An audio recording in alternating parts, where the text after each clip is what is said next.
Unfortunately, print has fallen now. So I think people are trying to find their way out of that. A lot of journalists have lost their jobs.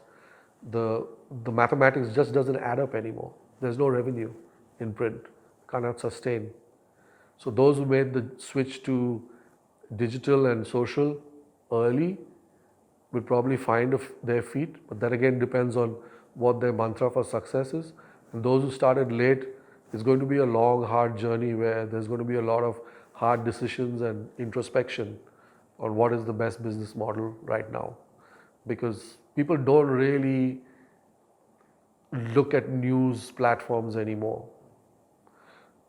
When you have Google, you just put in a word and everything comes out in various options. As a journalist or an editor or a digital editor or an online editor, your job is to constantly provide it as soon as you get it. That could be by the second or the minute, by the hour. Everybody else is doing the same thing. So you're only as good as your last update, because somebody may have come up with another flash, which may or may not be factually correct, but then again it has gone to a certain extent in fashioning so many opinions and so many minds till you actually come out with the factual one. It's a race, like I told you. Adaptability and agility are the two main criteria now. As soon as your shift is over, you go home and somebody else sits in your chair and does the same thing that you were doing for 8 hours. Because today the news has become so dynamic, so you can't predict it. Obviously you can't predict it. It would be suspicious if you could predict the news, because then you know what's going to happen. There is a place for that. That's the scoops and that's all the hard work that the reporter puts in and so on and so forth. But those are independent stories. But live news, things are breaking and happening by the minute.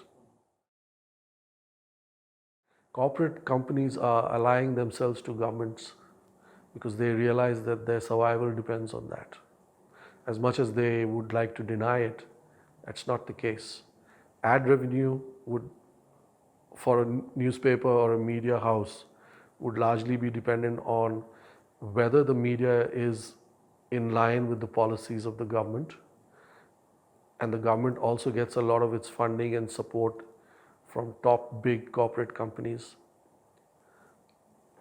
I'm not saying this is a very specific case, but it is determining a lot of the cause behind fall of media houses which were once established entities, and the rise of new media houses which are obviously getting flush with ad revenue. But it all depends on how they tell their stories, which in turn is content.